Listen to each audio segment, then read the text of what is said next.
warahmatullahi wabarakatuh. Perkenalkan, nama saya Dimas Oleh Putra dengan NIK 200810301159. Pada video kali ini saya akan menjelaskan mengenai analisis profitabilitas dari perusahaan PT Bukit Asam Tbk. PT Bukit Asam Tbk atau yang lebih dikenal dengan kode perusahaan PTBA merupakan perusahaan yang bergerak dalam sektor energi yang berbasis di Indonesia, yang utamanya bergerak dalam industri pertambangan batu bara, termasuk diantaranya melakukan penelitian, eksplorasi, eksploitasi, pengolahan, dan lain sebagainya.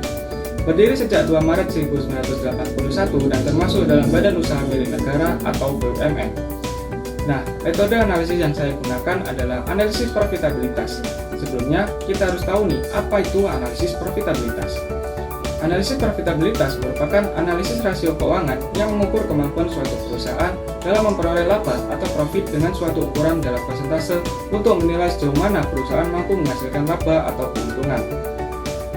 Rasio profitabilitas yang saya gunakan, yang pertama ada gross profit margin, merupakan rasio profitabilitas untuk menilai persentase laba kotor terhadap pendapatan yang dihasilkan dari penjualan. Yang kedua, net profit margin merupakan rasio profitabilitas untuk menilai persentase laba bersih yang didapat setelah dikurangi pajak terhadap pendapatan yang diperoleh dari penjualan. Yang ketiga, return on asset atau ROA merupakan rasio profitabilitas untuk menilai persentase keuangan yang diperoleh perusahaan terkait total aset sehingga dapat terlihat efisiensi perusahaan dalam mengelola asetnya. Yang keempat, return on equity atau ROE merupakan rasio profitabilitas untuk menilai kemampuan perusahaan dalam menghasilkan laba dari investasi. Nah, dari analisis profitabilitas terhadap PT Bukit Asam Tbk, yang pertama dapat kita lihat pada grafik GPM.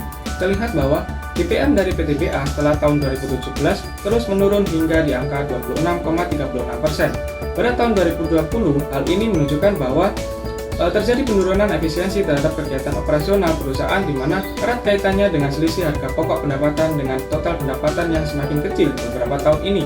Namun, meskipun begitu, angka GPM dari PTBA masih tergolong besar, bahkan masih di atas 20%.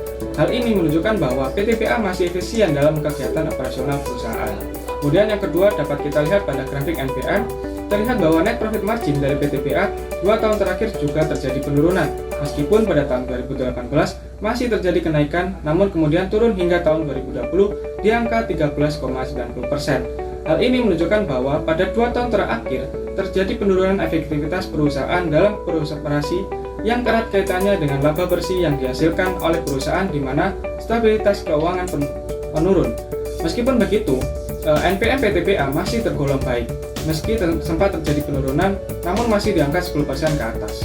Selanjutnya, dapat kita lihat pada grafik ROA, terlihat bahwa ROA PTBA setelah tahun 2018 terjadi penurunan hingga di angka 10% pada tahun 2020. Hal ini menunjukkan bahwa 2 tahun terakhir terjadi penurunan efisiensi perusahaan dalam memanfaatkan asetnya untuk menghasilkan laba.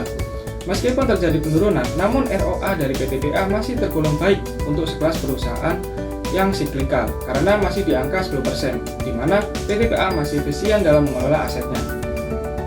Kemudian yang terakhir dapat kita lihat pada grafik ROE PTBA, di mana angka yang dihasilkan PTBA cukup tinggi, bahkan pada tahun 2017 sempat menyentuh angka 33%, namun di tahun berikutnya terjadi penurunan hingga di angka 14% pada tahun 2020. Nah, hal ini menunjukkan terjadi penurunan performa perusahaan dalam menghasilkan laba beberapa tahun terakhir. Namun, meskipun begitu, angka ROA PTBA masih tergolong tinggi di atas 10%, sehingga kemampuan perusahaan dalam menghasilkan laba masih tergolong baik. Kesimpulannya, secara profitabilitas, PT Bukit Asam Tbk ini kinerjanya cukup bagus, di mana dari beberapa rasio yang sudah saya jelaskan sebelumnya, angka yang dihasilkan masih cukup tinggi meskipun telah terjadi penurunan. Kinerja perusahaan PTBA sangat dipengaruhi oleh harga dari batu bara itu sendiri dan kondisi ekonomi yang terjadi. Seperti pada tahun ini, kinerja keuangan PTBA diperkirakan akan naik karena terjadi kenaikan harga batu bara yang diakibatkan oleh perang Rusia-Ukraina. Walaupun perusahaan ini kinerjanya sangat bergantung dengan kondisi makroekonomi, namun setidaknya PTBA masih bisa menjaga kinerja profitabilitasnya dengan masih bisa menghasilkan profit dan kinerja keuangannya tidak terus menurun. Cukup sekian yang dapat saya sampaikan dalam video ini. Terima kasih. Wassalamualaikum warahmatullahi wabarakatuh.